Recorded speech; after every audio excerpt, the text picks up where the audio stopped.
La modalidad, no tengo idea. Y yo soy el medio indicado porque no armo el parcial. Pero no tengo idea.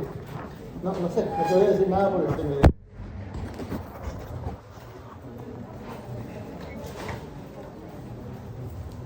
Chicos, algún tema que les haya quedado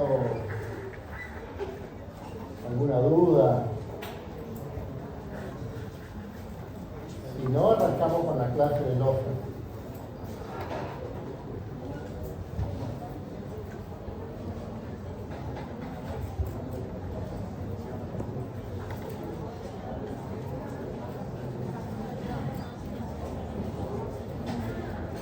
Bueno, no hay consultas.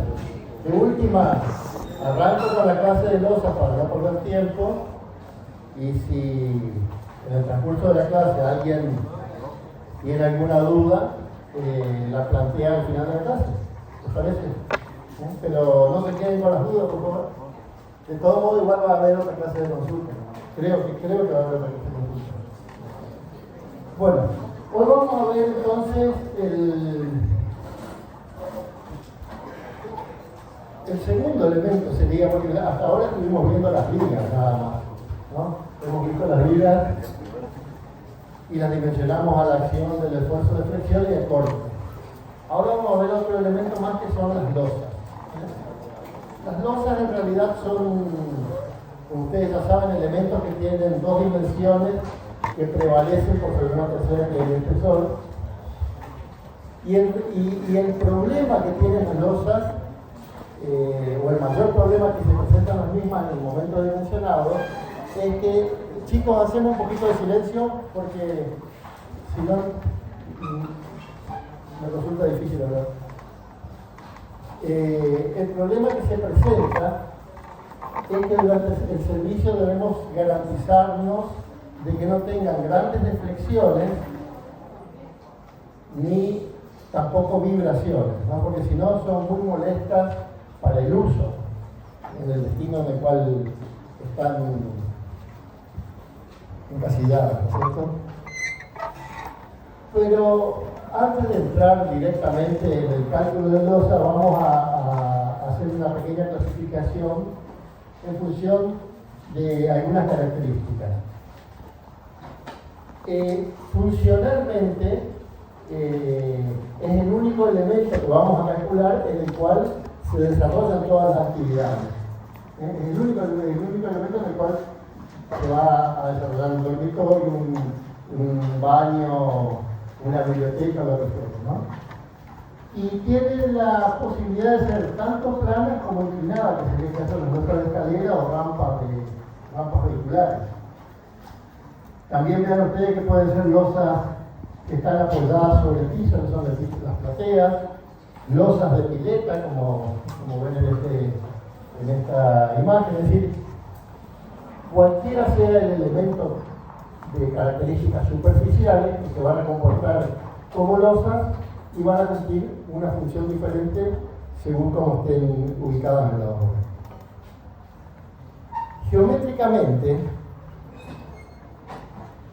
nosotros sabemos que para que la losa trabaje en flexión se debe generar esa cupla que se había generado en la viga del esfuerzo en compresión y el esfuerzo en tracción.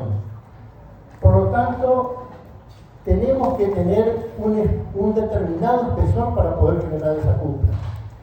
Lo digo porque muchas veces confunden las losas con las láminas. Las láminas son elementos completamente diferentes porque son elementos cuyos espesores son tan pequeños que no tienen la capacidad de resistir ningún tipo de presión. Solamente las láminas trabajan por forma. Ustedes habrán visto muchas veces, lo habrán hecho muchas veces, la experiencia de agarrar una hoja de papel que no sostiene ni siquiera su propio peso y que si la pliegan, el hecho de generar ese pliegue hace que al menos sostenga ya su propio peso y alguna carga más, una tiza donde puede poner arriba y va a sostener. Es decir, las láminas tienen la característica de resistir por forma y las losas tienen la característica de resistir por flexión. Por lo tanto, las losas tienen que tener, si bien el espesor va a ser pequeño, pero tienen que tener un espesor que pueda generar la cupla del esfuerzo de compresión y de tracción.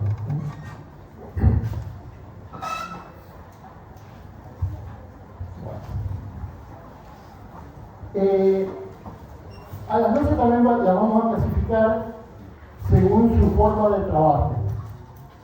Y según su forma de trabajo vamos a tener losas simplemente apoyadas o losas que llamamos cruzadas. Es decir, las losas armadas en una dirección o simplemente apoyadas son aquellas losas que tienen obviamente la posibilidad de apoyar en vigas que están ubicadas en una sola dirección. Entonces las losas van a generar su apoyo en forma transversal a esas vigas. ¿Entienden? Mientras que existe otra posibilidad de losas que serían las armadas en dos direcciones, pero las podemos armar cuando tenemos también la posibilidad de que las vigas estén ubicadas en dos direcciones.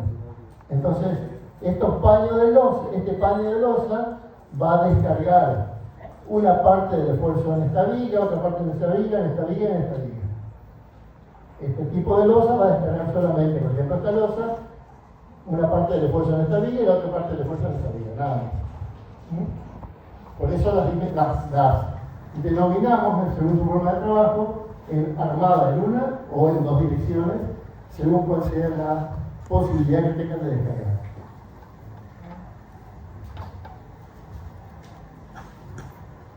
Por los tipos de apoyo, por los tipos de vínculos,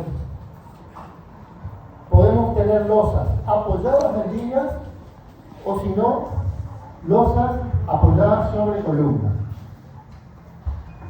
Vean ustedes, cuando están apoyadas en vigas,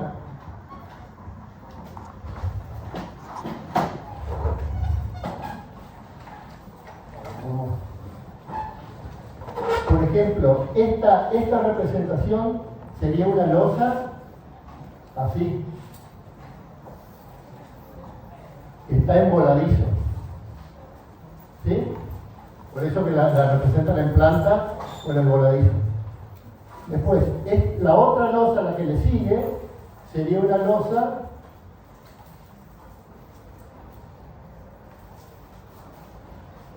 simplemente apoyada. Esta y esta estarían trabajando en una sola dirección porque tenemos, en este caso, un solo apoyo para que se genere el voladizo y en este caso tenemos dos apoyos, o sea que no existe posibilidad de que la losa transfiera esfuerzos a nada, porque no hay viga ahí. Cuando tenemos tres vigas, ahí sí ya podemos pensar en que la losa va a descargar esfuerzo en esta y en esta, y si tenemos 4 vigas, podemos descargar esfuerzo en los 4 lados. En este caso sería armada en dos direcciones, acá también sería armada en dos direcciones, acá estaría armada en una sola dirección y acá también en una sola dirección. Entonces en la losa podemos tener un apoyo, 2 apoyos, 3 apoyos o 4 apoyos, dependiendo de la conformación estructural de nuestra vivienda o de nuestro edificio. Y también podemos evitar colocar vigas y trabajar directamente con losas que estén apoyadas sobre columnas. Y dependiendo de la carga que tenga la losa, es decir, la cantidad de carga o el destino que tenga la misma, vamos a pensar en losas apoyadas sobre columnas sin capitel o losas apoyadas sobre columnas con capitel. Después vamos a ver, cuando vean fundaciones, que digo cuando veo fundaciones porque la fundación, la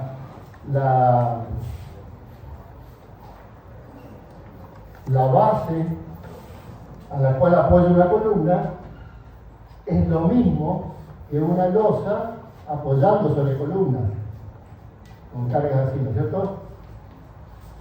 Entonces, cuando veamos fundaciones vamos a ver un esfuerzo que se llama esfuerzo de funcionamiento y es lo que nosotros hay que tratar de evitar en losas apoyadas sobre columnas que tienen mucha carga, que no se genere ese funcionamiento, que no se genere esa ruptura entre la losa y la columna, y por eso se generan los capiteles, ¿no? Es nada más que para dar una mayor resistencia entre el... Entonces, en este caso, las luces tienen que ser más cortas, digamos, No, ¿no requieren de viga o...? no necesariamente, no.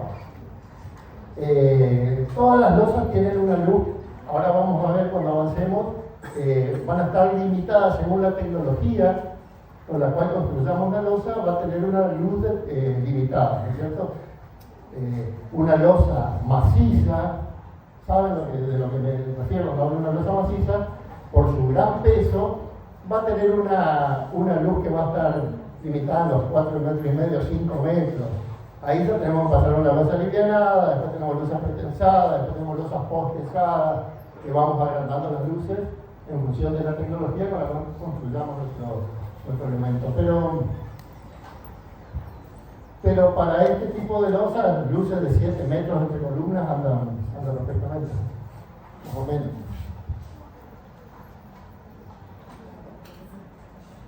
Bueno, ahora casualmente vamos a ver por su tecnología, por su conformación, tenemos, o las podemos dividir en losas macizas, son las losas que por su nombre ya lo dice todo, están completamente cargadas de hormigón en toda su sección.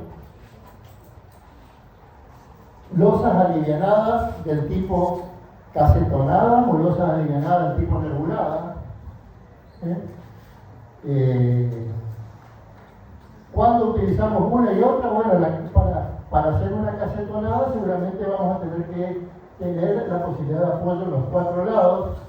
Entre columnas, esta sería una losa con las vigas escondidas, digamos vigas de cintas, pero tenemos 4 apoyos donde el casetón se distribuye en los 4 lados.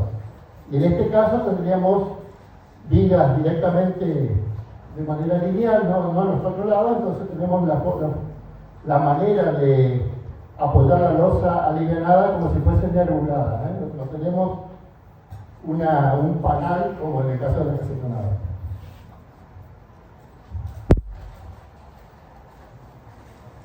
Estas losas de viguetas pretensadas son, yo creo que una de las más utilizadas en este momento, la más económica y más práctica, fácil de realizar. La losa de vigueta pretensada, la vigueta pretensada comercialmente se la pueden conseguir hasta 7 metros 10, o sea que la limitante son 7 metros 10 de luz.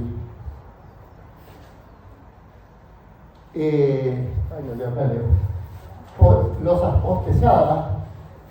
Las losas pretensadas son losas donde compramos la vigueta que ya viene con una tensión previa de fábrica, ¿no? Las losas postesadas son losas que hormigonamos en el sitio, pero dejamos vainas en donde vamos a pasar los tensores y vamos a darle la postesión. Una vez que endureció la losa, le damos la tensión, ¿no? Eso nos permite conseguir luces bastante grandes y RTC muy altas en las losas. Después tenemos las losas tipo SHAP, que son como losas de viguetas, pero tienen mayor espesor, entonces se van colocando una al lado de otra sin la necesidad de los nervios, y sobre ella se carga una pequeña capa, pero ya no trabaja como compresión porque las viguetas de por sí ya resisten la carga de peso propio y sobrecarga. Las losas Frenova son losas que también permiten grandes luces, pero también tienen mucha altura.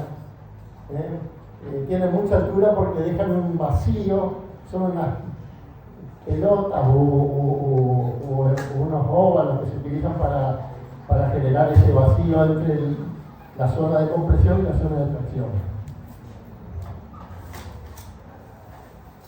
Y las losas de tipo losa cero, que son losas de encofrados metálicos perdidos, ¿no? En este caso, los encofrados son encofrados metálicos, sobre ellos hay unos pernos de transferencia que generan la adherencia entre el encofrado y el hormigón, y el encofrado en sí trabaja como armadura. Entonces Se hace el encofrado, se carga la losa y ya queda directamente el encofrado perdido. Profe, ¿hay casos puntuales donde estos diferentes tipos de losas son mejores utilizarlos dependiendo de la situación?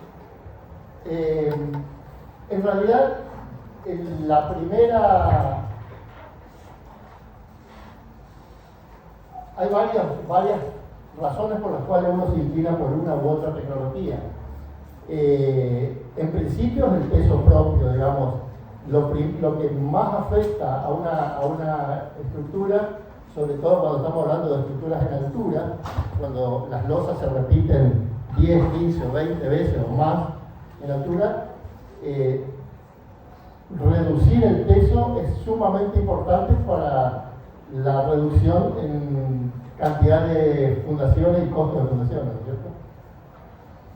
Pero muchas veces, por ejemplo, una losa postesada es una losa que tiene un espesor muy pequeño y tiene un peso propio muy bajo, pero la tecnología es muy cara para traerla acá a resistencia, por ejemplo. Entonces hay que sopesar costos y hay que sopesar precio de la losa y por supuesto luces a cubrir.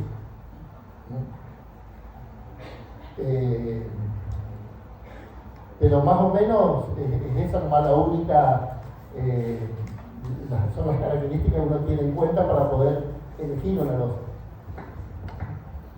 ¿Todas estas tienen capa de compresión? Todas las losas trabajan en flexión, por lo tanto tiene una cupla como un elemento de compresión y un elemento de flexión.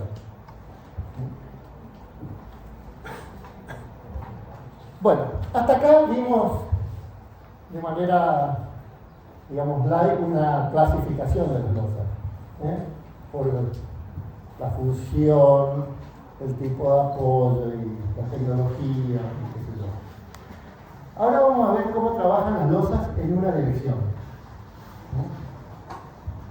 Dice, las losas trabajando en una dirección son las que apoyan en dos de sus bordes y tienen una forma de simple curvatura, claro, es decir, se apoyan, si tenemos una losa de este tipo, se apoya en este borde y se apoya en este borde y ante la acción de carga adquiere una simple curvatura.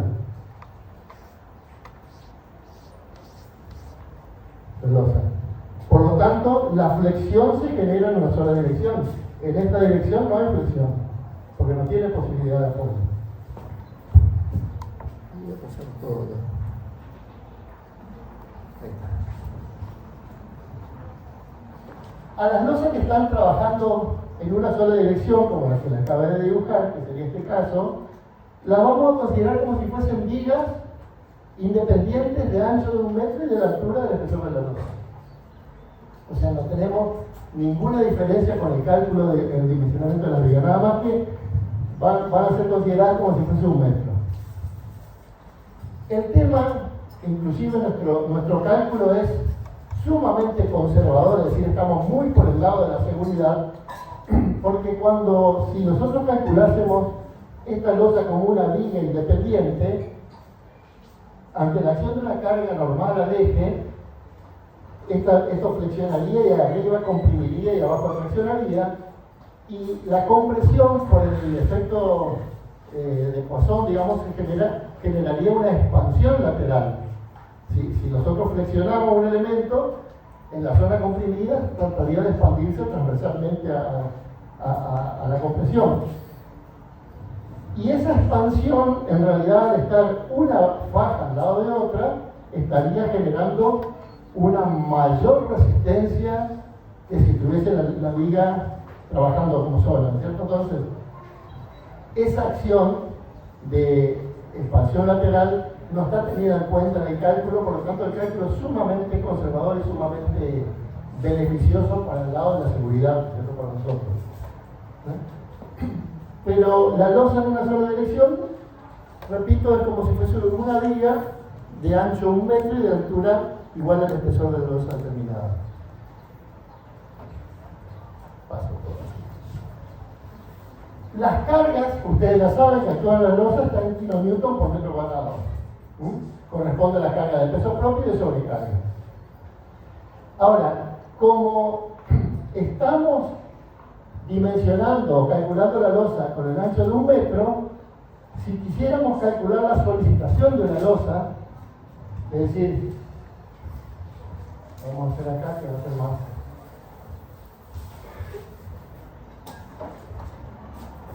Si tenemos esta losa apoyada en este borde y en este borde, se le indica así, que vista lateralmente sería una cosa así, con una carga que uniformemente distribuida. Entonces, cuando queremos calcular, acá tenemos actuando una carga que está en kilonewton, por metro cuadrado. Y esto estamos considerando como si fuesen fajas de 1 metro. Entonces, esta carga que vamos a considerar para poder determinar las reacciones o flectores, tiene el mismo valor absoluto que esta carga en kilonewton por metro cuadrado, pero nada más que la expresamos por metro, porque estaríamos como multiplicando por 1 metro acá. Esto U va a estar expresada como kilonewton por metro. Si acá vale 7 kilonewton por metro cuadrado, acá tenemos 7 kilonewton por metro. ¿Entienden? Porque el ancho es 1 metro. Eso es lo que nos facilita muchísimo para poder determinar la carga. Y obviamente, al flexar, digamos, al generarse la flexión en este sentido, lo que nos va a obligar es a colocar armaduras principales que van a estar normales a los apoyos. La armadura principal va a estar distribuida en estas direcciones, normales a los apoyos. Esa va a ser la armadura principal encargada de resistir el esfuerzo. Y también vamos a colocar una armadura transversal, que la vamos a llamar armadura secundaria, que va a ser de mucho menor diámetro, va a estar más espaciada, y que tiene la particularidad de poder evitar que se generen contracciones de fragüe o fisuras por acción térmica. Cuando nosotros hormigonamos esta losa, cuando terminamos de hormigonar y el hormigón está fresco, digamos, y comienza a endurecer, van a comenzar a haber contracciones en las dos direcciones, en esta dirección y en esta dirección. Y eso lo que va a hacer es va a querer, casi, esta sería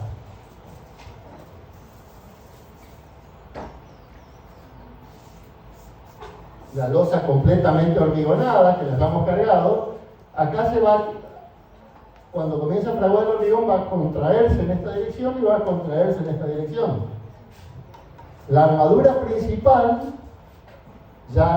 por la adherencia que se va generando, nos va a evitar que se generen fisuras por esta dirección, es decir, fisuras que aparezcan acá así. Va a evitar que aparezcan estas fisuras. Pero del mismo modo tenemos que evitar que aparezcan fisuras en esta dirección, porque también va a haber contracción acá. Por eso se ponen estas armaduras secundarias. Y además, que son losas de azoteo, donde están expuestas a variaciones de temperatura de invierno y verano, que son más o menos 50 grados de salto térmico. También estos esfuerzos de contracción o de expansión van a ser evitados por la armadura en las dos direcciones. Es decir, por eso es que nos vemos obligados a colocar armadura secundaria, armadura transversal al esfuerzo. Si no fuese por eso, con la armadura principal estaríamos solucionando el problema. Pero tenemos que evitar que esa losa fisure y sea atacada por agentes externos, como será agua ácida y así. Bueno, los espesores mínimos de las losas van a estar determinados por el esfuerzo de flexión, como dice adelante, por la deformación que vaya a tener el elemento o por la acción del corte. Es decir, nosotros tenemos que cubrir que la losa resista la carga, que no se deforme y que resista el corte. Para evitarnos hacer todas estas comprobaciones, El reglamento nos da una tablita, como nos daba en vigas, donde nos dan los espesores mínimos para las losas según cuál sea el tipo de apoyo. Acá dice losas macizas armadas en una dirección. En el caso de simplemente apoyadas L sobre 20, con un extremo continuo L sobre 24, esto sería así. Esta sería una losa simplemente apoyada acá y acá, L sobre 20. Si tenemos un par de losas, tendríamos acá ya una losa con un extremo continuo, ya es L sobre 24. Si tenemos otra losa más, que sería con dos extremos continuos, sería este caso. Esta, vamos a hacer acá solita, esta losa sería L sobre 20.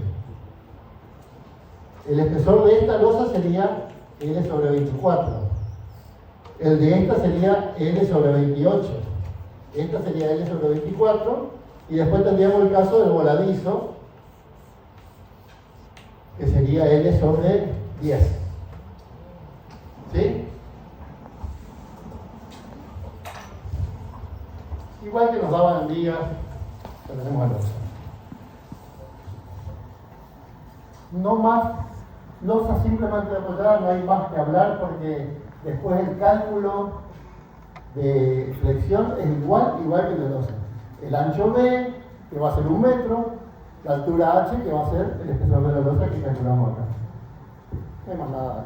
Lo único que la losa nos va a llevar es estribos, porque en realidad el corte no lo consideramos porque el ancho de la losa es tan grande que el esfuerzo del corte es casi despreciable. Digo casi despreciable porque no siempre hay que despreciarlo. Hay casos puntuales como son las losas apoyadas en columnas donde hay cargas puntuales, y ahí sí hay que verificar el esfuerzo de corte, o losas que tengan un destino determinado donde haya cargas puntuales que estén actuando motores, talleres, entonces sí hay que determinar el cortante en ese punto específico. Pero para los casos, las generalidades, los usos comunes de las losas, el esfuerzo de corte no es un problema. Bueno, vamos a ver ahora cómo trabajan las losas en 2 direcciones, que son un poquito más complejas que las losas en una dirección.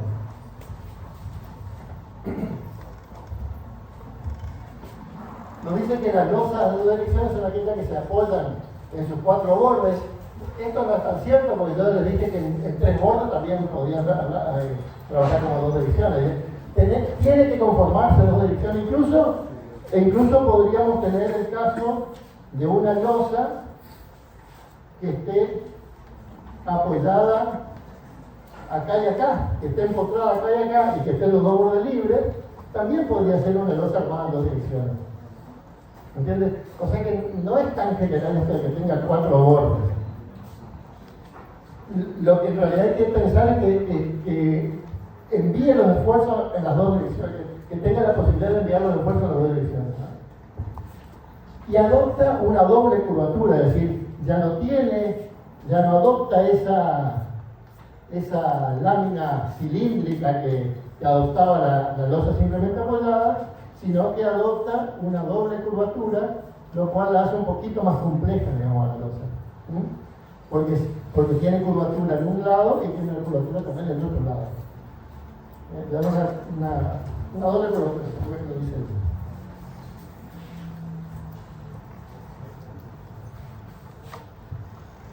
El problema de la losa en 2 direcciones, porque en la losa en una dirección, nosotros teníamos la carga que yo les decía en kilonewton por metro cuadrado, y esta carga iba a ser transmitida a este apoyo y a este apoyo, y la transmitía el pleno de la carga, 7 kilonewton por metro lineal.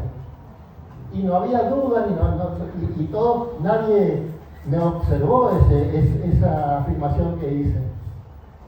Ahora, cuando hablamos de una losa en dos direcciones, es decir, cuando tenemos que pensar que esta losa está apoyada en este borde, en este borde, en este borde, en este borde, y está actuando una carga en el medio, ¿cuánto de la carga, cuánto de la solicitación va a ir para esta dirección y cuánto va a ir para esta otra dirección? Ahí está la incógnita. No sabemos cuánto puede ir. Si la losa fuese perfectamente cuadrada, nosotros podríamos decir, por ejemplo, si yo considero esto simplemente apoyado acá y simplemente apoyado acá, si es cuadrada y esta carga U de la losa está en kilonewton por metro cuadrado, podría decir que acá va a ir U sobre 2 y acá va a ir U sobre 2, es decir, porque va a repartir mitad y mitad para cada lado. Pero si no es cuadrada, no sabemos cuánto. Entonces, ahí radica el problema de la losa cruzada, de la losa armada en dos direcciones, es decir, entender cuánta solicitación va para un lado o va para el otro lado. Entonces, para comenzar a entender esto, lo que vamos a hacer es analizar, como ahí dice, una losa rectangular, que esté aislada, así que esté simplemente apoyada, que no tenga esta continuidad que estuve mostrando acá, que esté simplemente apoyada en sus cuatro bordes y que esté sometida a cargas gravitatorias, solamente cargas de tipo vertical.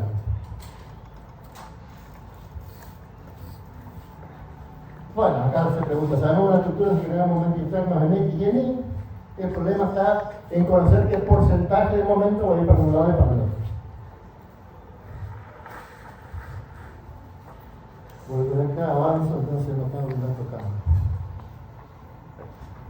Vean, si nosotros tomamos esta losa cuadrada, simplemente apoyada, y le realizamos un ensayo de carga, o sea, se carga la losa y se lee la deformación, es muy fácil realizar un ensayo de carga en losas y en vigas. Es decir, lo que uno hace es simula la carga de servicio, pueden poner bolsas de cemento. Yo después les voy a mostrar fotos del ensayo que hemos hecho. Se colocan bolsas de cemento donde se llega a la carga de servicio y se lee con un deflectómetro y un nivel cuál es el descenso que tiene esa losa. O sea que uno puede llegar a ver la deformación.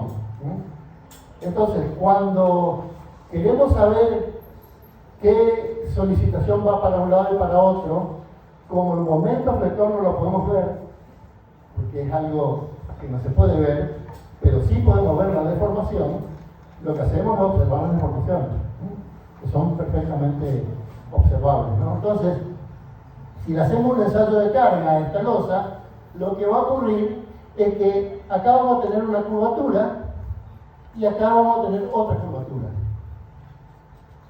¿Ustedes se acuerdan lo que era la curvatura de una curva? Era la inversa del radio. No, era una cosa así más o menos. Es sencillito. Supongamos, si tenemos una curva, vamos a hacer un círculo. Si tenemos este círculo y tenemos este círculo.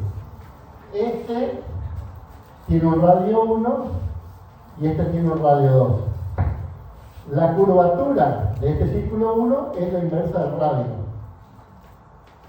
Y la curvatura de este círculo 2 es la inversa del radio. Obviamente, si este radio 2 es mayor que el radio 1, esta curvatura va a ser menor que esta curvatura. Es decir, cuanto más se curve, tiene más curvatura, como bien lo dice la palabra, que esta curvatura va a ser mayor que esta. Porque es la inversa del radio de curvatura. Entonces, si nosotros vemos la deformada, vamos a ver que en la menor dirección vamos a tener una mayor curvatura. Si miramos el descenso en un punto medio, el descenso en este punto medio va a ser lo mismo para esta dirección que para esta dirección.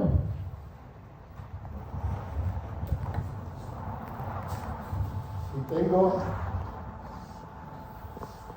una placa a la cual le cargo con carga gravitatoria y miro en el punto medio cuánto desciende, acaba de descender generando esta curvatura y acaba de descender generando esta curvatura. Es decir, esta curvatura más corta va a ser mayor que la curvatura más larga.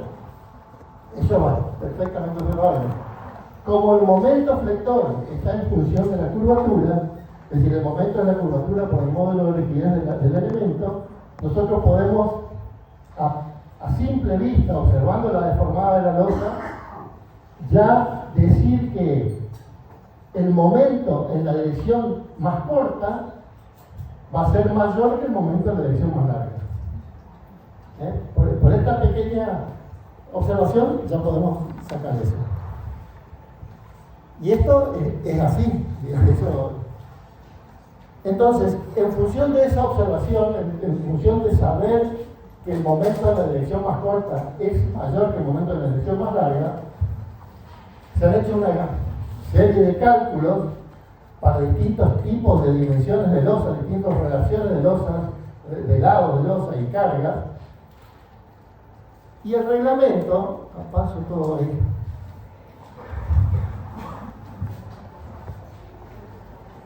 En base a un análisis, como les digo, largo y de muchas relaciones de lados, el reglamento llegó a la siguiente conclusión. Nos dice que cuando la relación de lados es igual a 2, es decir, supongamos que acá tenemos 2 metros y acá tenemos 4 metros, que sería una relación de lados de 2, o 3 metros y 6 metros, o 4 metros y 8 metros, cuando la relación de lados es de 2, el momento de la dirección más larga resulta un 20% del momento de la dirección más corta. Por lo tanto, si tenemos una relación de 2, la totalidad de la solicitación se va a distribuir un 80% en la dirección más corta y un 20% en la dirección más larga.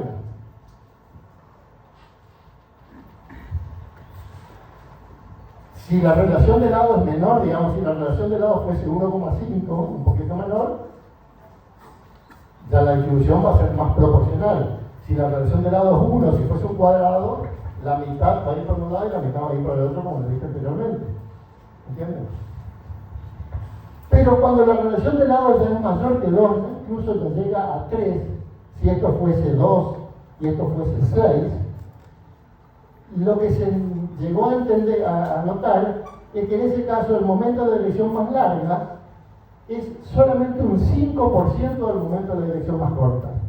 Entonces, si la relación de lados es 3, acá vendría el 95% de la solicitación en la dirección X y solamente un 5% de la solicitación en la dirección Y. Entonces, por esta razón, es que los reglamentos dicen que, bueno, vamos a considerar a la losa cruzada hasta una relación de lados igual a 2, igual o menor que 2. Una losa cruzada que sea cuadrada, relación de lado 1, o hasta 2. ¿No? Eso me entienden.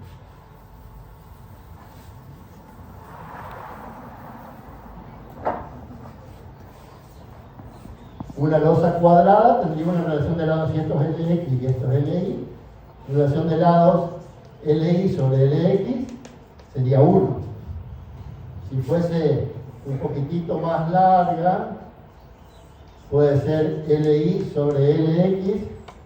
Bueno, esto vamos a poner vamos a hacer el lado más largo. Vamos a hacer así para que veamos. Esto vamos a hacer LX sobre LY. 1. Acá LX sobre LY puede ser 1,5, todavía es losa cruzada. Cuando la relación de lados LX sobre LY es 2, es losa cruzada, porque hasta un 20% todavía recarga en el lado más largo. Ahora, cuando la relación de lado LX sobre LY es la 2,5, ya no la consideramos losa cruzada.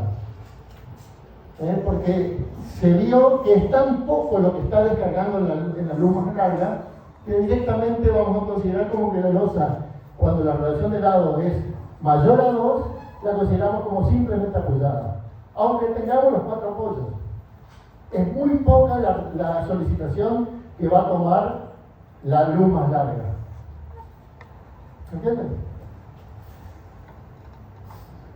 Entonces, en base a esto, yo tendría que retractarme de lo que dije cuando le hablé de losa simplemente apoyada, porque yo cuando hablé de losa simplemente apoyada, le dije que una losa, o trabajando en una dirección, una losa trabaja en una dirección siempre y cuando tenga solamente dos apoyos.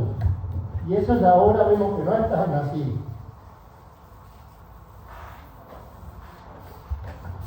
Yo le había dicho que la losa, es decir, una losa estaba trabajando en una sola dirección cuando tenía solamente dos apoyos. Pero ahora también podemos decir que una losa trabaja en una dirección también cuando la relación de lados sea mayor que 2, es decir, aunque tengamos 4 apoyos, esta losa va a seguir trabajando en una sola dirección. Porque su relación de lados LI sobre LX es mayor a 2. Y demás está decirle que si tuviésemos una relación de lados LI sobre LX mayor a 2, pero si tuviésemos apoyos solamente acá y acá, bueno, esta losa, por más que la mayor dirección esté en este sentido, si los apoyos están acá, va a trabajar en esta dirección, la dirección de apoyo, ¿cierto? No va a trabajar en la dirección más corta. Siempre va a trabajar, siempre lo que físicamente nos esté generando la caída o la transmisión de los esfuerzos.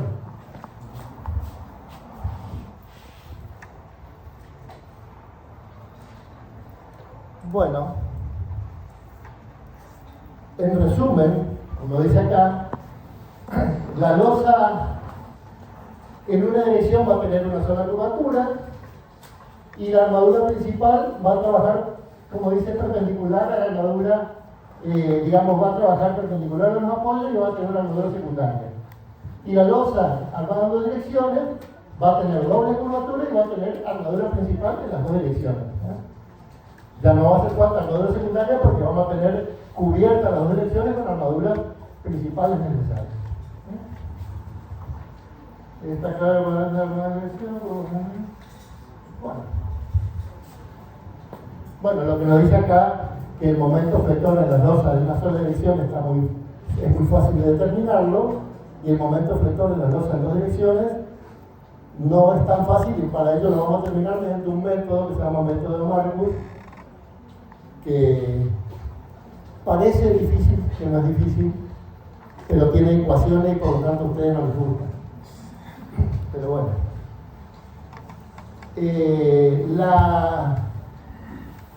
Del mismo modo que en losa en una sola dirección, vamos a poder determinar los espesores mínimos en losa de dos direcciones, ¿no? Pero en este caso vamos a tener que entrar con la relación de lados, LI sobre LX, si es 2 sobre 1. Si fuera 1,5 habría que interpolar. Y en función de la sobrecarga, nos da el cociente inferior para poder hacer una luz dividido el valor del coeficiente. Yo les muestro nomás, pero esto lo van a ver en práctica y lo van a entender en práctica. No. Sepan ustedes que con una tabla van a poder determinar los espesores en las dos direcciones del mismo modo que en una dirección.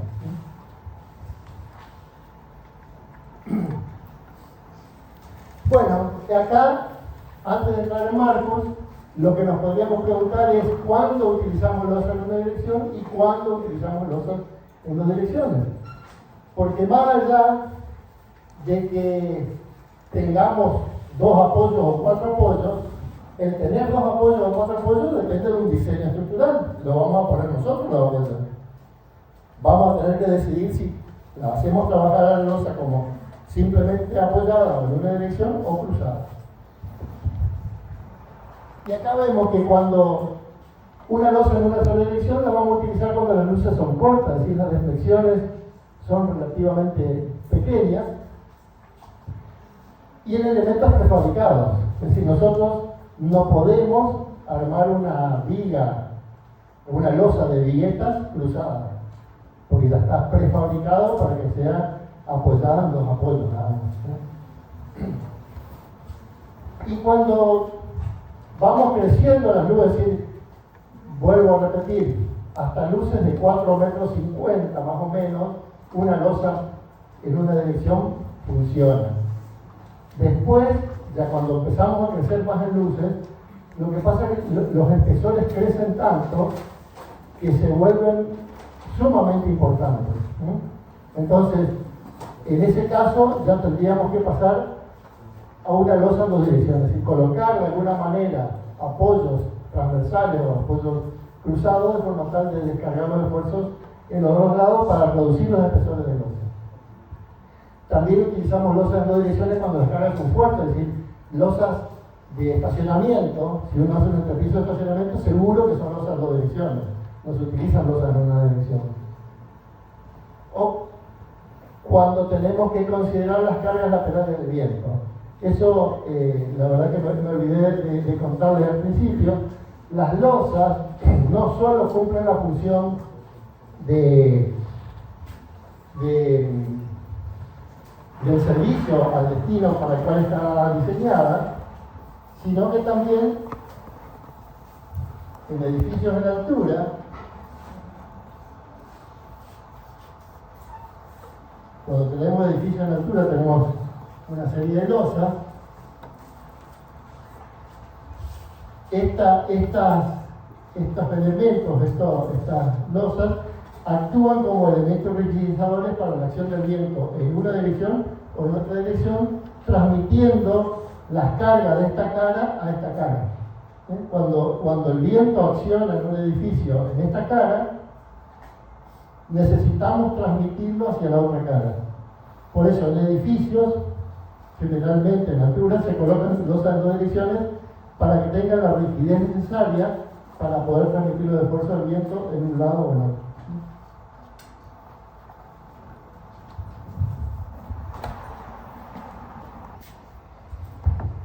Bueno, vamos a entrar o vamos a ver el método de Marcus, que no es otra cosa más que un método que nos va a permitir determinar cuánto de solicitación se reparte en una dirección y cuánto de solicitación se reparte en la otra dirección.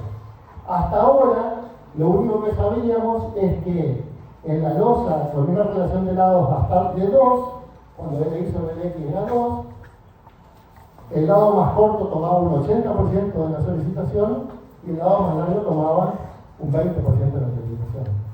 Pero no sabemos el valor absoluto, digamos, de la solicitación. El método de Marcus nos lo va a permitir hacer.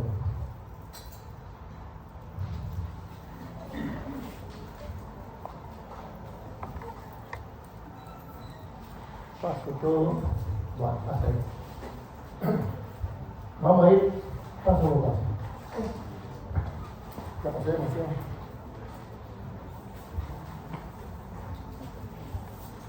Bueno, repito, el problema es saber cuánto de flexión va para cada lado.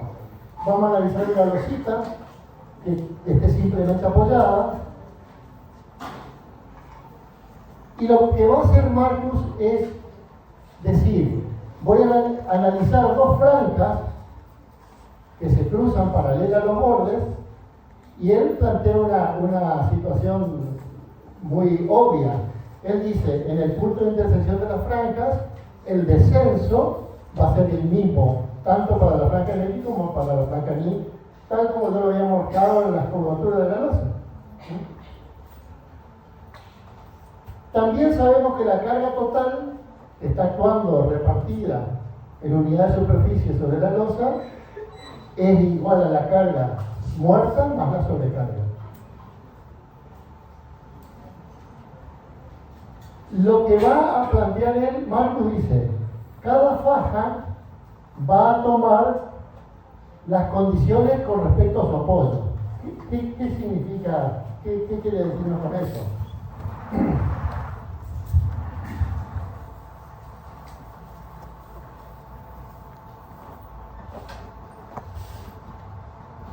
Supongamos que tenemos un damero de losa, así como este, no sé.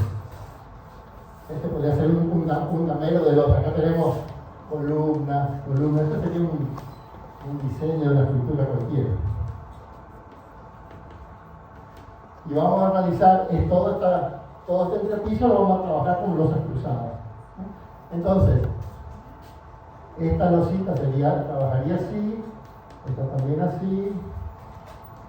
Si aparto esta losa yo podría decir que está trabajando, si la saco acá afuera, yo la podría dibujar así. Podría decir que está simplemente apoyada en estos tres bordes y empotrada acá, porque hay continuidad con esto. ¿No es cierto? Esta otra losita la podría pensar como empotrada, simplemente apoyada. Así es como van tomando los apoyos cada una de las losas en un apego.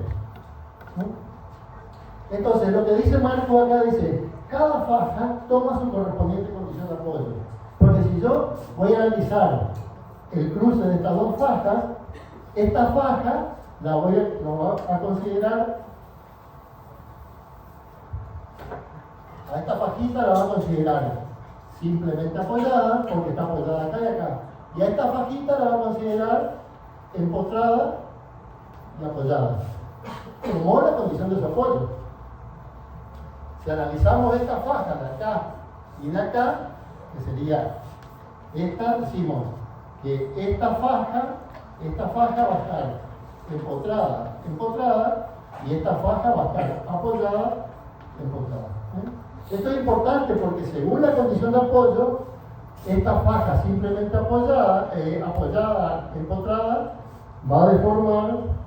¿Se acuerdan que el empotramiento impide la deformación, impide el giro? Entonces, acá vamos a tener que gira y acá no gira. Esta, que está simplemente apoyada, gira. Entonces se va a deformar así. Más allá de que en la intersección, en este punto donde se interceptan esta con esta, los descensos tienen que ser iguales. Yo acá estoy dibujando fuera de escala, digamos, pero los descensos tienen que ser iguales porque si no se rompería, no podría descender una faja de manera diferente a la otra. Esta faja estaría esta deformada así, y esta faja estaría tomando esta deformada así. ¿Entiendes? Eso es lo que dice Marco, o plantea Marco con este primer punto. Cada faja toma su correspondiente condición de apoyo. Después dice, los descensos de la faja coinciden en su intersección. Y es obvio, porque si no, como les dije, estaríamos rompiendo la faja. Y cada faja toma una porción de carga de manera tal que la carga total Q esté distribuida. Una parte, si analizamos esta losita, cada faja va a tomar una cantidad de carga de manera tal de que la carga de QX más la carga de QY sumen la carga Q que está actuando sobre la losa. Obvio. En esta losa está actuando una carga repartida de 7 kN por metro cuadrado. De esos 7 kN, algo va a tomar va a tomar esto, pero la suma de esta y esta tiene que sumar 7. Ni más ni menos. Entonces, esos son los primeros apuntes que hace Marco para plantear su método.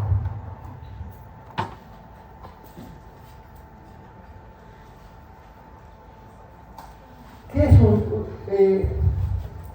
los descensos?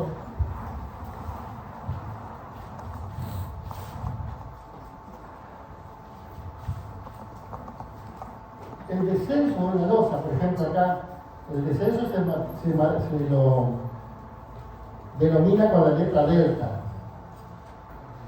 Este sería delta X y este sería delta Y. Siempre un descenso, delta, va a estar en función, obviamente, de su condición de apoyo. Porque va a depender de si está simplemente apoyado, si está empotrado, si está emboladizo. Los descensos van a ser mayores o menores según la condición de apoyo. Pero los descensos generalmente están expresados en una ecuación que se refiere a un valor que se llama W, que está en función de la condición de apoyo, lo escribo. QL a la cuarta sobre 384 de E por I. Sí.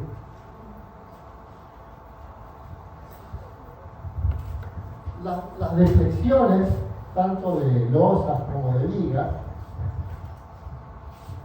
se las expresa en función de la condición de apoyo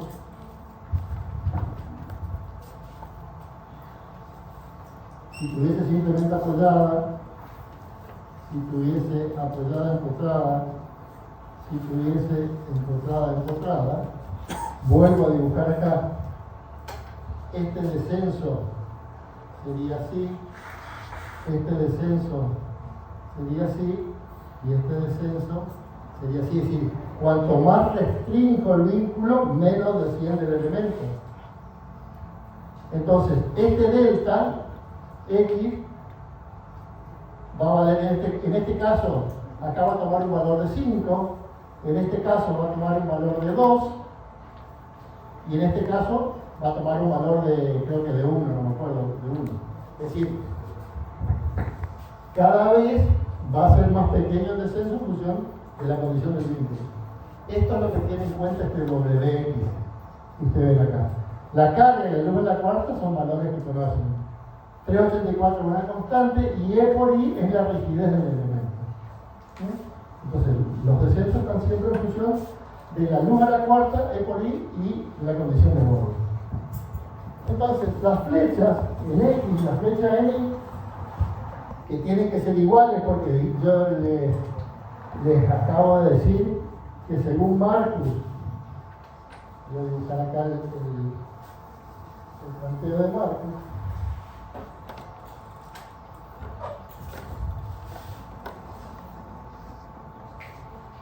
Marcus analizaba una losa cruzada, simplemente apoyada, donde nos decía que analizaba el descenso que se producía en la intersección de las dos franjas.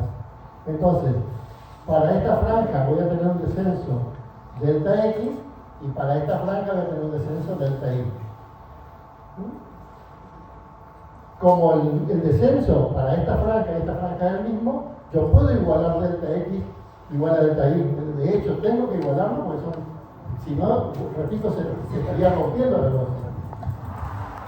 Delta X vale la condición de borde en X, WX, lo que les acabo de explicar allá, por QX por LX a la cuarta sobre 384 de E por I en X. Y delta Y vale la condición de borde en Y por QI por LI sobre 384 de E por I. La condición de borde conocemos, porque es una cuestión de diseño. QX y QI no conocemos porque todavía no sabemos cuánto de la carga se va para X y cuánto de la carga se va para Y. LX y LI conocemos por una noción geométrica. 384 es un número, no nos sirve de nada. El módulo de elasticidad del hormigón es constante, lo conocemos. Y la inercia del hormigón también es una constante porque la losa tiene un espesor constante en todas sus direcciones. No tiene una variación de inercia. Entonces, cuando igualamos delta X igual a delta Y, todo esto lo puedo sacar y todo esto lo puedo sacar porque esto es igual. Entonces, la única igualdad sería que la condición de borde de la franja X por QX por LX a la cuarta es igual a la condición de borde de la franja Y por QI por LI a la cuarta. De donde, vuelvo a repetir, WX conocemos, WI conocemos, QX y QI no conocemos y LX y LI conocemos. Es decir, acá la incógnita es cuánto de la carga va para un lado y va para el otro. No hay, más allá de lo raro de esta expresión que les puede resultar raro hasta ahora a ustedes, pero que se la expliqué, esta es la ecuación del descenso de cualquier elemento. La condición de borde por la carga de la luna cuarta sobre la rigidez.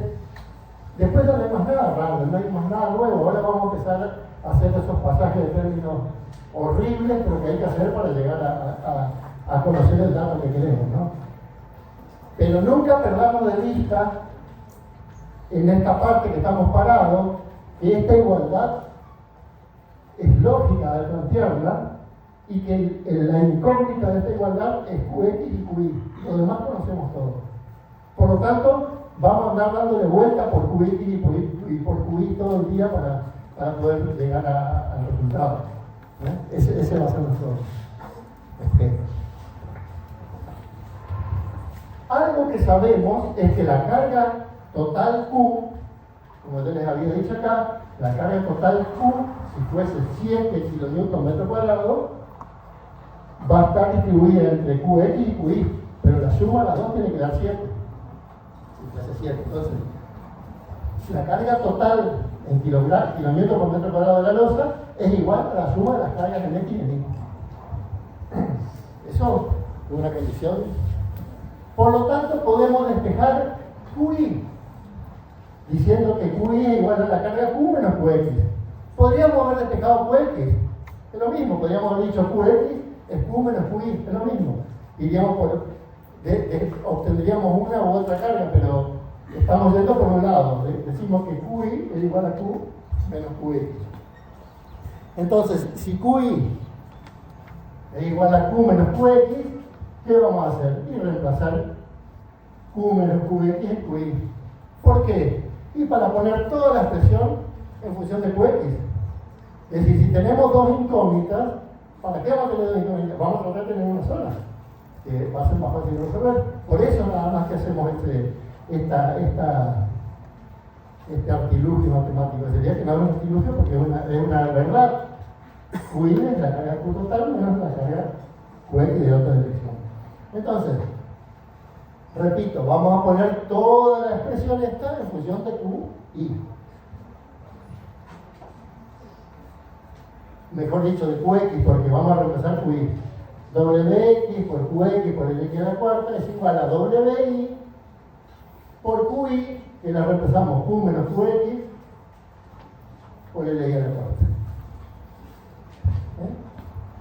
¿Ven que tiene sentido los pasos que vamos dando? Primero dijimos que la carga Q es la suma de la QX más QY.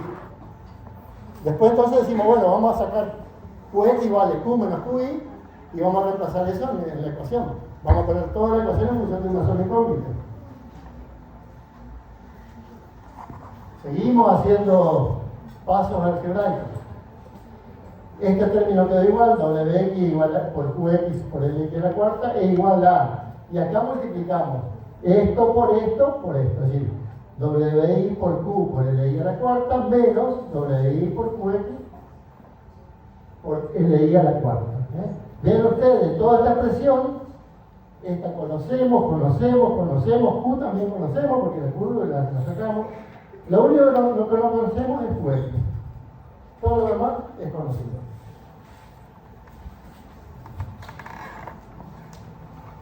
Bueno, pasó el término negativo al otro lado para dejar todo positivo. Es decir, pasó este término, lo pasó ya, entonces pone WX por WI más WI es igual a WI.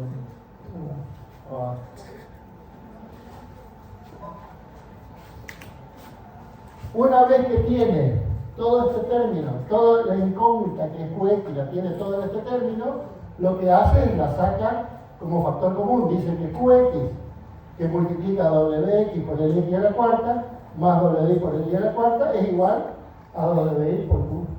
Igual a eso. Entonces, listo, ya llegamos.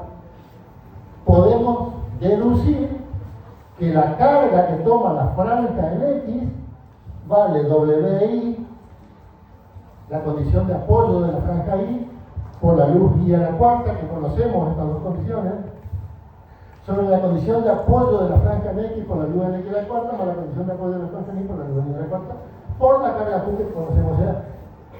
Pudimos despejar cuál es de los 7 kilonewtons, vuelvo a usar 7 como ejemplo, pero de los 7 kilonewtons metro cuadrado, pudimos despejar cuánto vale QX. Si vale 4, si vale 3, si vale 5. En función de todos estos parámetros.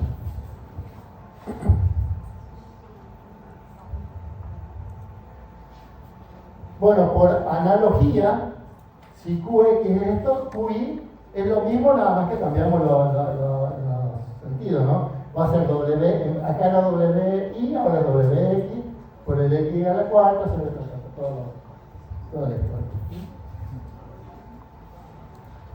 A esto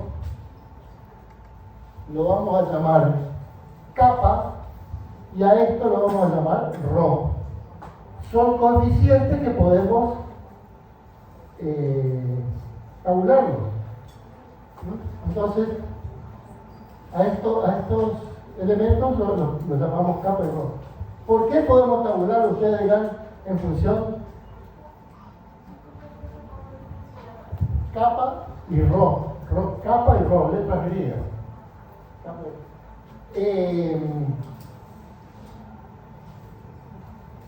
¿Por qué podemos tabular? Porque vamos a tabular las luces en función de la relación de edad, en función de la relación de luces, o sea que va a ser bastante fácil de tabular. Ya lo vamos a ver. ¿Sí?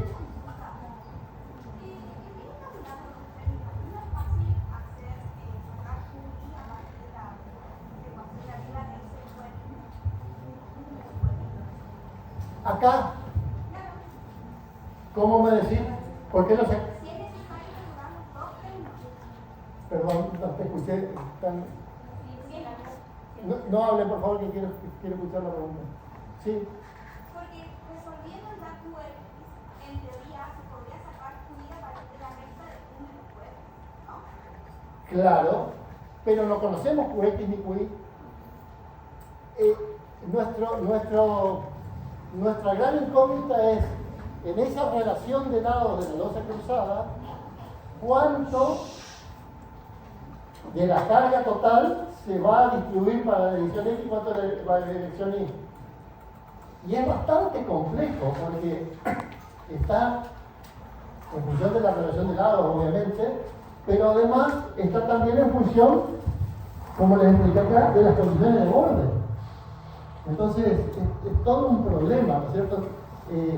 Lo que sí, a lo que vos me decís, lo que sí es cierto, o podemos afirmar, es que si la carga Q se va a distribuir en las dos direcciones, X e Y, quiere decir que QX más QY va a valer la carga Q, es lo que decíamos, ¿no es cierto?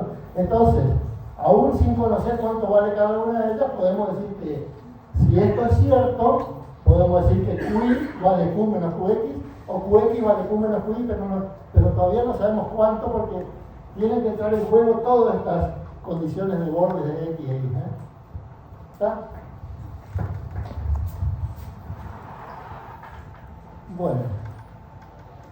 Bueno, ahí volví a copiar los dos términos que habíamos llamado kappa y rho, nada más que para que lo tengamos en los pasos todo ahí.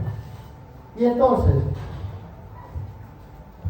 QX habíamos dicho que vale kappa por Q y que QI vale rho por Q.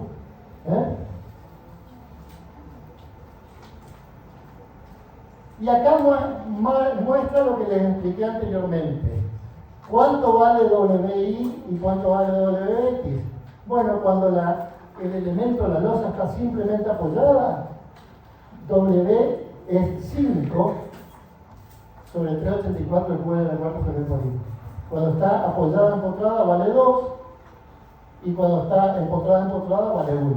Entonces, en función de esto, podemos sacar el valor de todos estos parámetros kappa y rho. Eso es lo que le había explicado yo acá. Y acá valía 5, acá valía 2 y acá valía 1. En función de si está simplemente apoyado empotrado o empotrado. ¿Sí? Denme una señal porque se va entendiendo. Bueno, bien, gracias. Sí, porque no es, insisto, no es difícil, pero por ahí los números o estas ecuaciones confunden. Lo que no tenemos que perder es el norte nuestro. Estamos queriendo conocer cuánto vale la carga X y cuánto vale la carga Y para sacar el momento en X y el momento en Y. Vieron que era fácil en la losa simplemente apoyada, sacábamos con una viga. Pero la losa cruzada es bastante más complicado.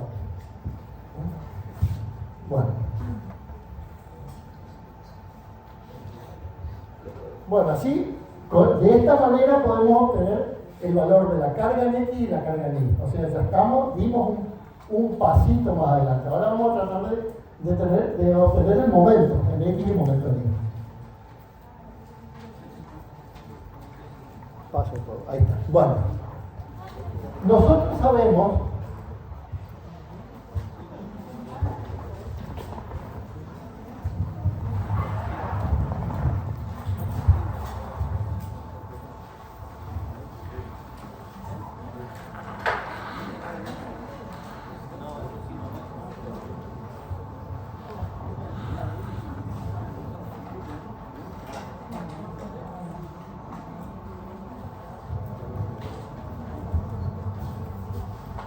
nosotros decimos o escribimos la ecuación cuando decimos una losa o viga simplemente apoyada, decimos el momento vale Q L cuadrado sobre 8. ¿Estamos de acuerdo? Esta es una expresión particular. En general, esta expresión debería decir el momento es igual a Q L cuadrado sobre, ¿qué me llama M? Sobre M. ¿Qué me llama? No, bien. No, una letra griega también. No. ¿Por qué? Porque si, de vuelta, si esto es apoyado empotrado, acá el momento vector va a ser así, vale 8, el nu. Si es apoyado empotrado, vale 14,22. Y si es empotrado, vale 24. Y es lógico porque simplemente apoyada, sí. ¿Perdón? Estarían relacionadas, digamos, nu va a ser para determinar, es un coeficiente para determinar el valor del momento y W es un coeficiente para determinar la deformada. Pero tiene relación porque en este caso el W vale 5, en este caso el W vale 2 y en este caso el W vale 1. Y volvemos a entender que es lógico, porque cuando está simplemente apoyada es la losa que más se deforma. Entonces el W va a valer, vamos a limpiar acá un poquito, vamos a escribir otro libro y medio de prolijo. Vamos a hacer así.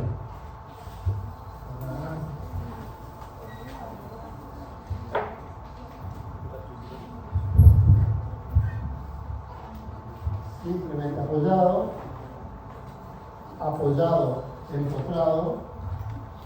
empotrado.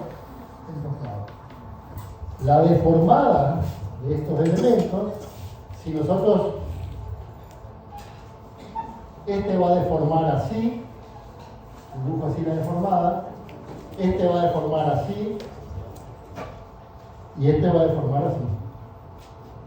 En realidad, cada vez menos estaría deformando ese elemento. Y el flector, este momento, en este caso el flector sería así. En este caso el flector sería así. Y en este caso el flector sería así. ¿Qué estamos haciendo? Cuando este momento flector, cuando le pusimos el apoyo, lo colgamos acá el apoyo. Achicamos el flector acá. Esta parábola está colgando acá. Y cuando pusimos dos empotramientos, lo colgamos acá el empotramiento. O sea, cuanto más rigidez le damos a los vínculos, menos solicitación vamos a tener. Está bueno, ganamos en servicio, pero nos cuesta más generar el empotramiento de los vínculos, pero nos libera de solicitación al elemento. Entonces, en este caso, volviendo a la pregunta de la observación de la chica, acá el W valdría 5, acá el W valdría 2, y acá el W valdría 1, y el nu acá valdría 8, el nu acá valdría 14,22 y el nu acá valdría 24. Están todos en coincidencia porque QL cuadrado sobre 8 es un valor más grande que QL cuadrado sobre 24, sobre 14,22, y este es un valor más grande que QL cuadrado sobre 24. O sea, a medida que vamos dándole más rigidez al vínculo, vamos reduciendo el factor. Entonces, eso es lo que nos dice acá. Que mx vale qx por lx a la cuarta sobre nu x, pero a la vez qx valía kappa por q por lx al cuadrado sobre nu x, o sea, reemplazó qx por el valor q, porque nosotros cuando hacemos el cálculo lo que conocemos es q, no conocemos qx. Lo que conocemos es la carga que está sobre el losa. Pero conociendo la carga sobre la losa, queremos saber cuánto vale el momento que se va a distribuir en la dirección x. Que está en función de qx, pero está en función de kappa y todo esto que vimos. Y mi vale qi por li sobre nui, o sea, rho por q por li al cuadrado sobre nui. Y los valores de nu están acá. O sea que todo esto es perfectamente calculable. Podemos calcular mx y mi.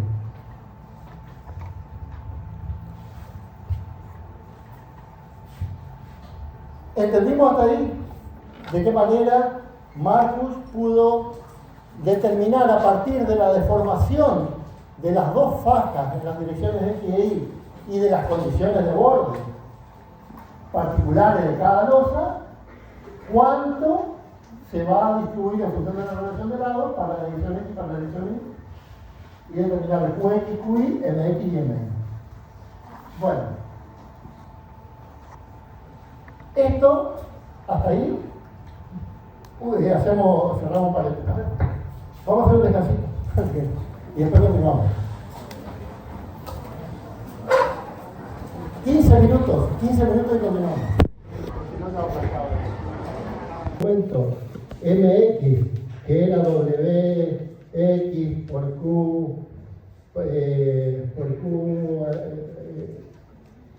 por l al cuadrado sobre el valor θ, le agregó el otro coeficiente mu, que era un reductor menor que 1.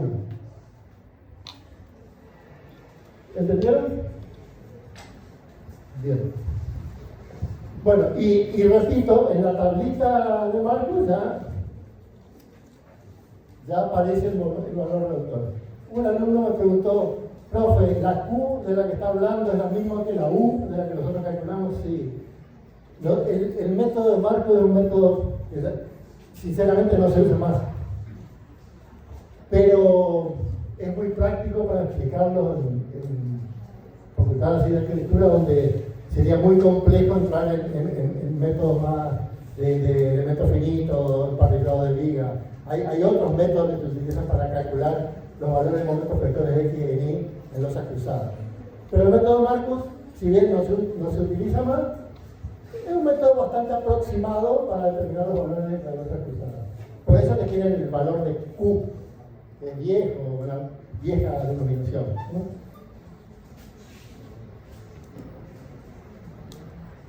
Bueno, esta consideración de torsión en losa, esta acción de torsión que les estoy explicando, si la losa estuviese apoyada, pero libre, apoyada directamente, digamos, ¿cómo sería este caso? Una cuestión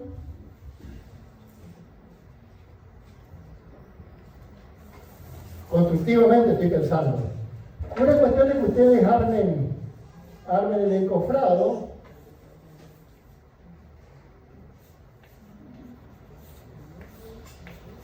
este es nuestro encofrado, y hormigonen con continuidad, esto es viga, esto es losa, y carguen todo acá y les va a quedar todo este elemento, viga y losa, simplemente apoyada.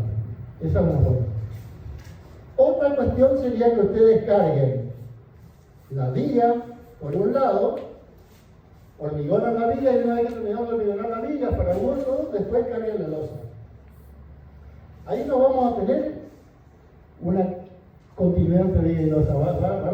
Esta losa va a estar no solo simplemente apoyada en la viga, sino que además va a estar apoyada realmente en la viga.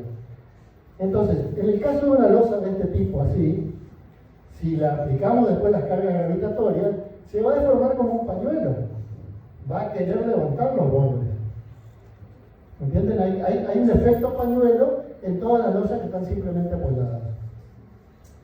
¿Entienden?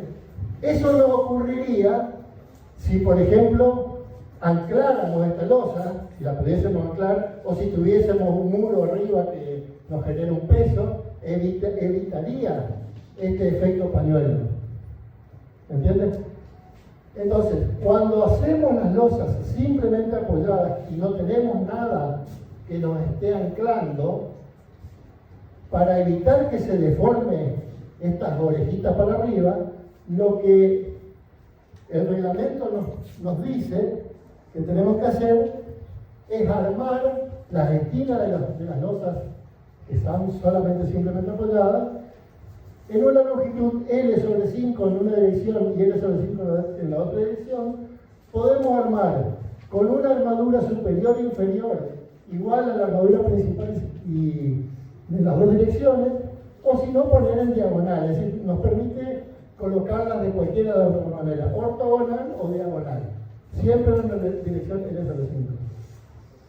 Repito, esto es una adicional de armadura que hay que colocar en las esquinas de las losas simplemente apoyadas para evitar ese efecto pañuelo, ese levantamiento de las esquinas. ¿Eh?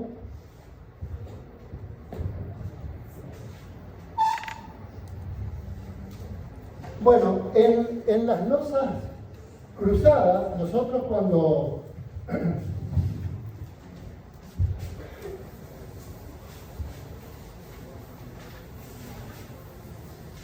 de hecho ustedes han trabajado y han hecho análisis de carga, cuando no lo habrán notado seguramente, pero todos los análisis de carga que hicieron hasta hoy eran losas simplemente apoyadas.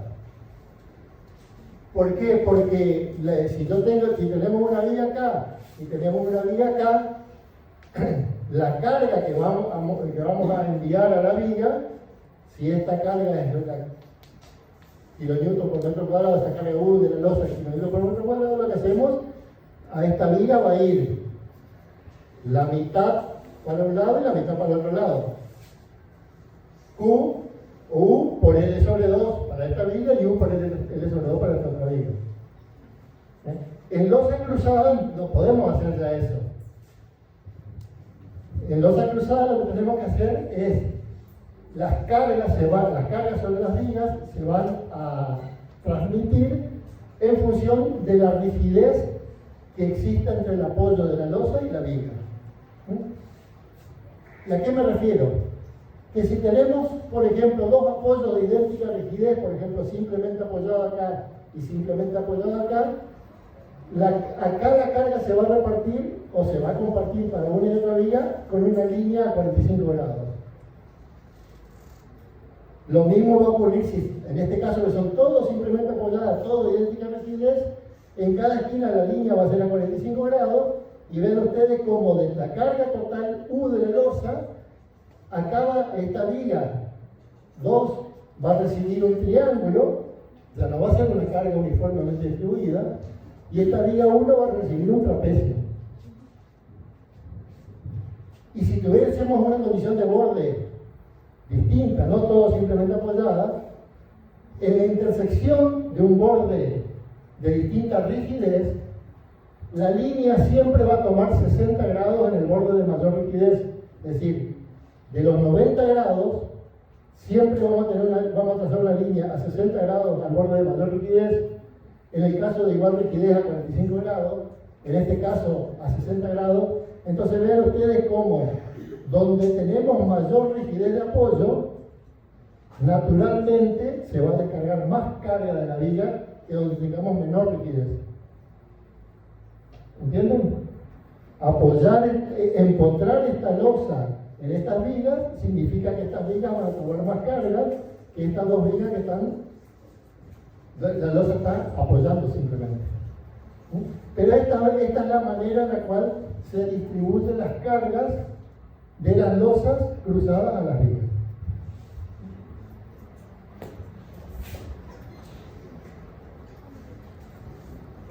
No van a hacer ejercicios de este tipo, pero quiero que conozcan de que la distribución de las cargas de la losa cruzada a la viga es diferente que la losa simplemente apoyada. Bueno, vamos a ver rapidito cómo es una losa nervurada, es una cosa muy sencilla. A ver qué dice ahí. Bueno, ahí dice, cuando las losas son superiores a los 4,50 metros, los espesores se tornan ya considerables, ¿no? Con losa maciza, generalmente el peso propio constituye un 40 y un 50% de la carga total de una losa. Vean ustedes, ¿qué nos dice esto? Cuando nosotros tenemos una carga, por ejemplo, supongamos que tenemos una losa de espesor de 15 centímetros. Vamos a hacer un ejemplo numérico. 15 centímetros, y que fuese un dormitorio. La carga muerta va a valer 0,15 metros por 25 kilonewton metros cúbicos, ¿no es cierto? ¿Cuánto valía esto?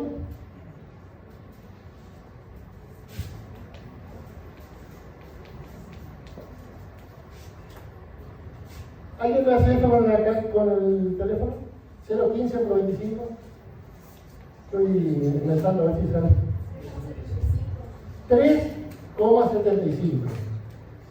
Y la carga sobrecarga, la carga viva de un dormitorio es 2 kilonewton metro cuadrado. O sea, el total de la carga sería 5,75, de donde la carga muerta ya es más de la mitad de la carga viva. Esto es una losa pesada, pero una losa pesada por su propio peso. ¿Entiendes? Ella misma pesa casi 4 y soporta una carga de 2. No es una losa económica. ¿Entiendes? Entonces, cuando ocurre esto, ya tenemos que pensar en otra tecnología, un poco yendo a la pregunta que me hicieron, ¿cuándo cambiamos de tecnología? Y ya vayamos a una losa alivianada, una losa pretensada, a otro tipo de elementos, ¿no? Por eso dice, con losa maciza, generalmente el peso propio constituye un 40-50% de la carga total de la losa, ¿no? Ahí ya no sería bueno. Debemos tener que diseñar una losa pesada, sobre todo para el caso del edificio de altura, nos va a jugar en contra debido a la sumatoria del piso, ¿no? Cuando uno, para que ustedes tengan una idea, por ahí los números son más claros de lo que uno puede decir. Cuando nosotros tenemos un edificio,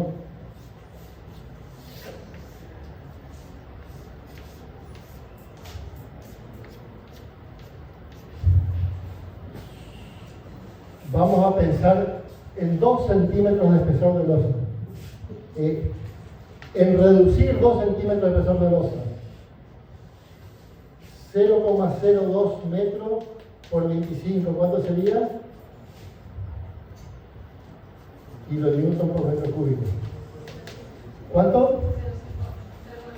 0,5 kilonewton por metro cuadrado.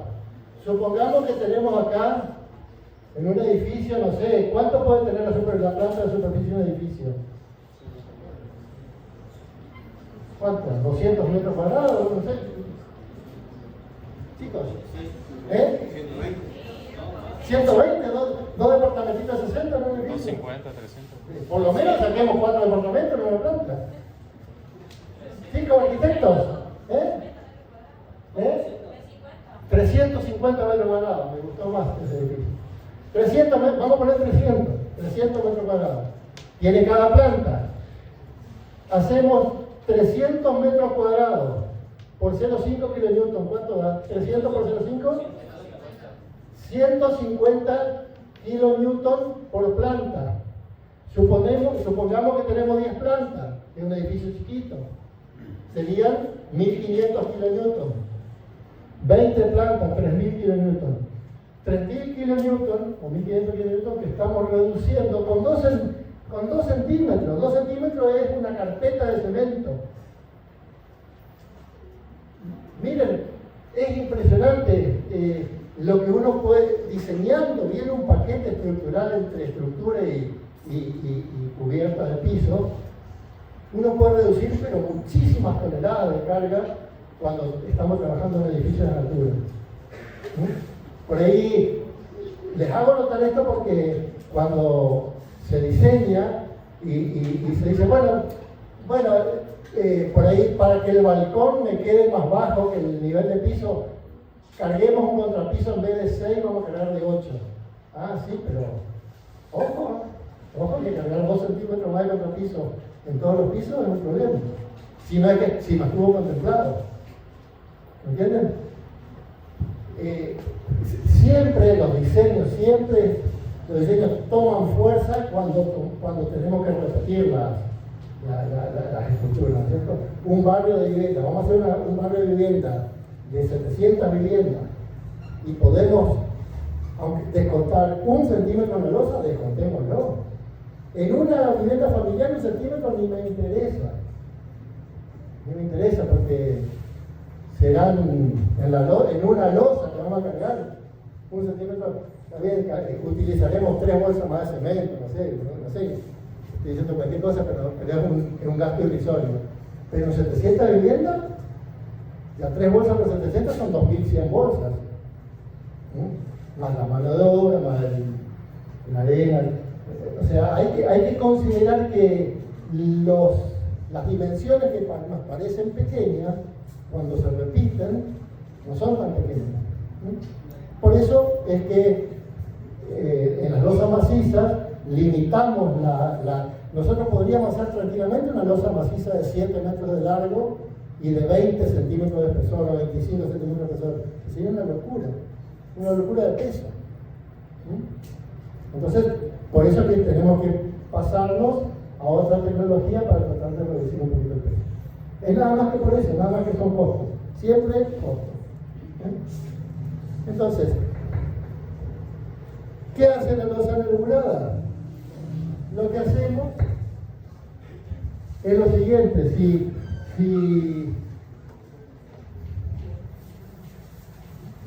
esta losa simplemente apoyada, cuando llegó a tener 6 metros, me estaba dando ya una altura o espesor de losa de 20 centímetros, entonces lo que se pensó es decir, bueno, si esto en flexión trabaja generando una compresión arriba y una tracción acá abajo, generando una compresión acá arriba y una tracción acá abajo, y en la zona de tracción el hormigón encima se fisura, porque el hormigón sube hasta el eje neutro con la fisura, porque solamente trabaja el acero. ¿Para qué vamos a tener el hormigón en la zona traccionada si podemos quitarlo? ¿Y cuánto podemos quitarlo? Porque la armadura tiene que estar embebida en el hormigón, tiene que tener un recubrimiento de hormigón y tiene que estar adherido al hormigón. Entonces, haciendo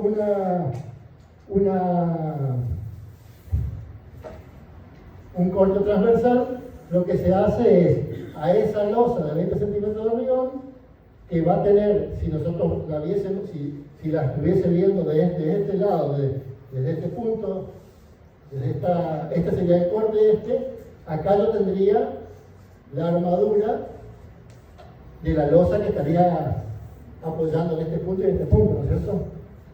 La losa estaría así y acá estaría la armadura principal. La armadura principal iría así. ¿Sí? Porque estamos apoyando en esta viga y en esta viga. Viéndola de acá, esta armadura principal estaría así. Entonces, si quiero sacar la zona, el hormigón que no me aporta nada en la zona traccionada, lo que hacemos es, vamos a juntar esta armadura, vamos a poner acá dos barritas juntas, y vamos a poner otras dos barritas juntas acá, y acá vamos a sacar este hormigón de este pedazo. Vamos a eliminar ¿hasta dónde? Hasta la zona del eje neutro. Entonces, toda esta zona sigue comprimiendo. Y la zona traccionada va a seguir trabajando con armadura, pero centralizada en nervios. Y vamos aliviando mucho en peso.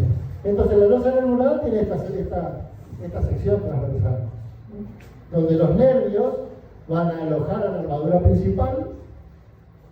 Y arriba también vamos a tener una armadura secundaria, porque ¿se acuerdan que yo les dije que la losa simplemente apoyada? Había que poner una armadura secundaria para evitar todo eso que les conté de la retracción y la temperatura.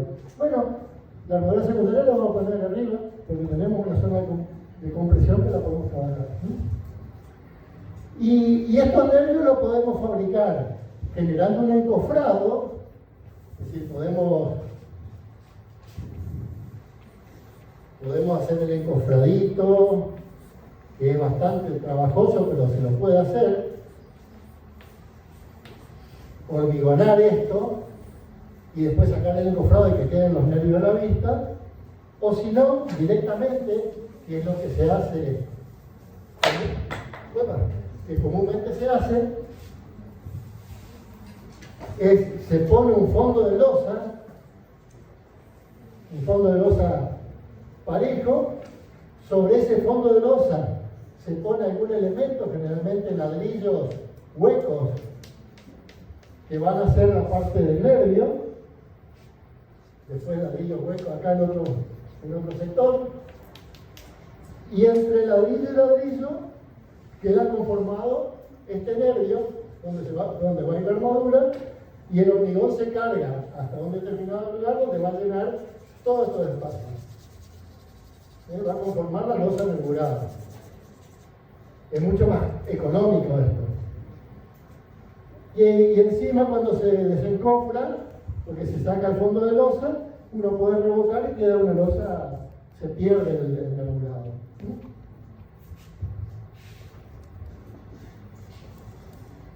Bueno, la losa nervurada tiene una serie de condiciones que hay que respetar. Por ejemplo, el nervio no puede ser menos de 10 centímetros, el ancho del nervio no puede ser menos de 10 centímetros. La distancia interior entre nervios no puede ser mayor a 80 centímetros, tiene que ser menor de 80 centímetros.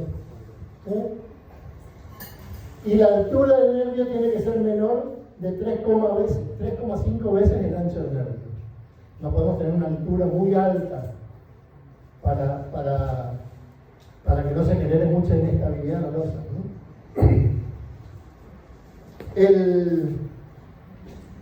El problema de estas losas es que si bien alivianamos y quitamos peso, también le quitamos rigidez. Una losa maciza tiene una alta rigidez que no tiene una losa alivianada. Por lo tanto, en un edificio en altura, una losa alivianada no nos va a servir para poder soportar o para poder rigidizar, como yo les expliqué en un momento, ante la acción del viento. Estoy hablando de edificios en altura de 20 pisos para arriba, ¿no? No, de edificios de 10 pisos, no, la acción del viento es casi nada, en el edificio bajo. Pero estas losas pierden rigidez por la acción del viento. Bueno, ya vamos terminando. Les cuento de que a las losas vamos a tener que saber dejarles o prever juntas. Hay 3 tipos de juntas. Una es la junta de construcción, que es la junta que ocurre cuando generalmente tenemos hormigonados muy grandes y no la podemos realizar en una sola jornada, es decir, tenemos que realizar un corte. En ese caso, generalmente en losas se hacen los cortes a 45 grados. También puede ocurrir que tengamos un desperfecto en la obra y tengamos que cortar el hormigón. Hay que tratar de hacer los cortes, las juntas con una inclinación a 45 grados para poder retomar el otro día. Si uno tuviese que hacer una junta y retomar los trabajos a la semana o a los 10 días, es conveniente colocar pasadores de manera tal de que garantizar la continuidad entre un elemento ya hormigonado y el hormigón humano. Eso se puede prever. Después tenemos lo que llamamos junta de dilatación, que son juntas que tenemos que sí o sí prever cuando nuestra construcción tiene una longitud mayor a 30 metros. No sé, por tecnología seguramente le habrán explicado que hay que hacer sí o sí una junta de dilatación, porque si no se van a romper los elementos, se van a romper los revestimientos, los pisos. Entonces, esta junta de dilatación lo que hace, lo que se genera es una sección completa del elemento de la losa, ¿no? También son juntas que se las diseñan, se las determinan dónde van a ser colocadas, pero se corta armadura, se corta todo y generalmente se tiene que colocar algún elemento, una barrera impermeable para impedir que, sobre todo, ingrese el agua ingrese el agua cubriendo esas diferencias de junta que va a haber entre invierno y verano, donde abre y cierra, ¿no es cierto? Y por último tenemos lo que llamamos junta de retracción, que son juntas cuando tenemos losas muy grandes, muy grandes. La armadura que colocamos muchas veces no va a ser suficiente y se van a generar grietas por retracción. Porque las tensiones del hormigón, cuando comienza a evaporar el agua, hace que se contraiga la masa, y si la losa es muy grande y no hay punta entre medio, se va a querer marcar. Entonces lo que generalmente lo que se hace es, ni bien el hormigón permite pisarlo, cuando comenzó a fraguar 6 horas, 8 horas, se corta y se genera una debilidad en el elemento para que cuando se presenten las tensiones esas, se marque justamente en la junta donde nosotros queremos que se marque. Lugares donde después podemos nosotros generar la aislación hidráulica o lo que fuera. Bueno, creo que con esto terminamos. Les muestro un videíto de una losita que, bueno, debe tener como 20 años, pero que cargamos para que vean un poco cómo es el trabajo de una losa. Ver la consistencia del hormigón. Es un hormigón que se autonivela prácticamente. Miren las personas que están trabajando. Hay dos personas que están paleando, hay uno que está manejando la bomba, el pico de la bomba. Miren la cañería de electricidad, lo que es siempre, este muchacho tiene acá un hierro donde tiene una marca, no se la ve acá. Él indica la marca y sabe cuál es el espesor de losa que está cargando para poder estar cortando y cortando. Pero vean, hay gente paleando, gente cortando el hormigón. Tiene que estar siempre un electricista controlando de que los cables de electricidad no se desconecten y que exista después peligro de que se desconecte un cable y se taponó y no pasa un cable. Pero hay una cantidad de gente trabajando, el hormigón que se tira. Les muestro para que vean generar el apuntalamiento de una losa. Hay que calcularlo y pensarlo bien, porque muchas veces los derrumbes o la mayor cantidad de colapsos se generan en esta etapa, en la etapa del hormigonado, no en la etapa de la obra ya terminada. Y bueno, vean un poco, ahí hay unos barrios que lo trabajan. Pero Pero les quería mostrar este video como para que vean un poco la cantidad, la carga que está teniendo una obra al momento de ser cargada, ¿no? Y a la velocidad que van yendo. Vean que el hormigón avanza y avanza, no se puede, ahí en esta altura no se puede prever nada. Ya tiene que estar todo previsto, todo. No podemos decir corten porque me faltó algo, no. Si te faltó algo, lo matan. Porque no, porque el hormigón te tapa.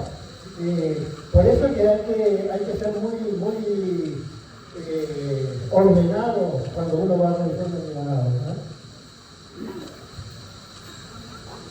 Bueno, esto es. Era nada más que para mostrarles, creo que no termina el video, no tiene mucho más sentido que mostrarles eso. Chicos, esperen. Habían dudas, ¿no? ¿Tienen alguna duda? Sí. Corto esto, ¿eh?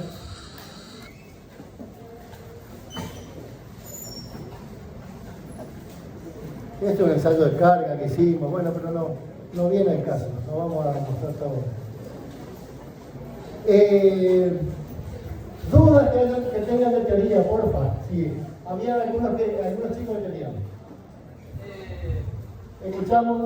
Un rato al caso de cuando habla del reglamento de las relaciones de las cosas. Dice que si el lado Y sobre el lado X da igual a 2, eso en el caso real de que una losa tenga 10 metros de largo por 5, en ese caso se lleva la dirección de lado.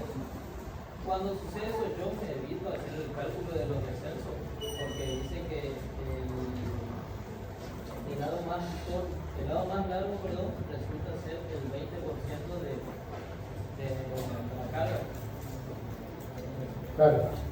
Lo que ahí te están diciendo es que vamos a considerar losa cruzada siempre y cuando tengan una relación de lados menor que 2. Porque hasta una relación de lados igual a 2 o mayor que 2 sería peor.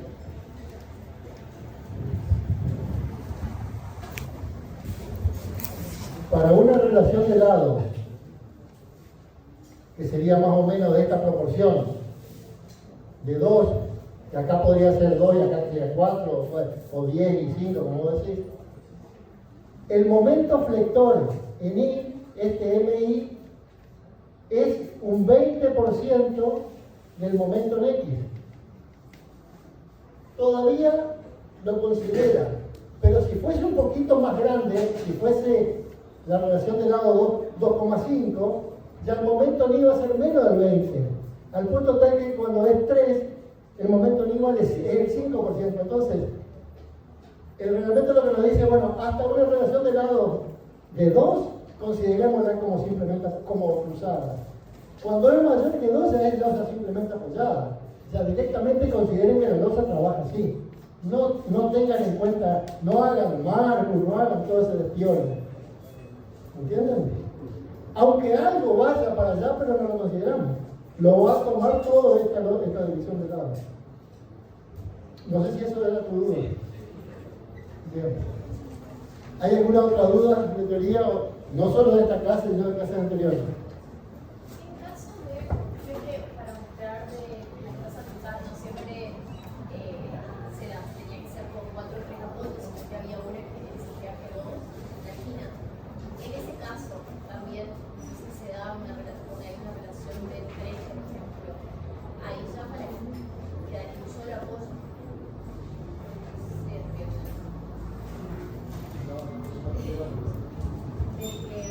Sí, te entendí.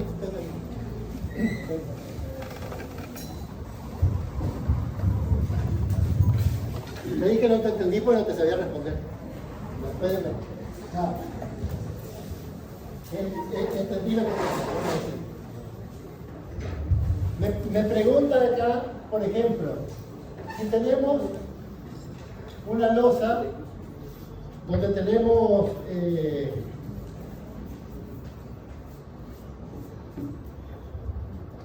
empotrada y acá está libre, ¿así? Sí. Bueno, hasta una relación de lado beta de 2 la tomamos cruzada, es decir, apoya acá y apoya acá. Si fuese mayor que 2, me pregunta ella, ¿qué pasa en este caso? Si fuese mayor que 2, o sea, si esto fuese un poquito más largo y fuese mayor que 2, lo que hacemos es directamente considerar simplemente volando de un lado. Es muy poquito lo que va a transmitir para allá. ¿Qué va a pasar? Acá va a haber un empotramiento también y va a estar la losa empotrada, va a trabajar, pero directamente va a ser un exceso de resistencia, vamos a estar más del lado de la seguridad, pero nosotros directamente vamos a armar esta losa volando como si estuviese volando en una sola dirección. Obviamente los voladizos tienen una limitante muy grande en las longitudes, ¿no es cierto? Porque tienen descensos terribles.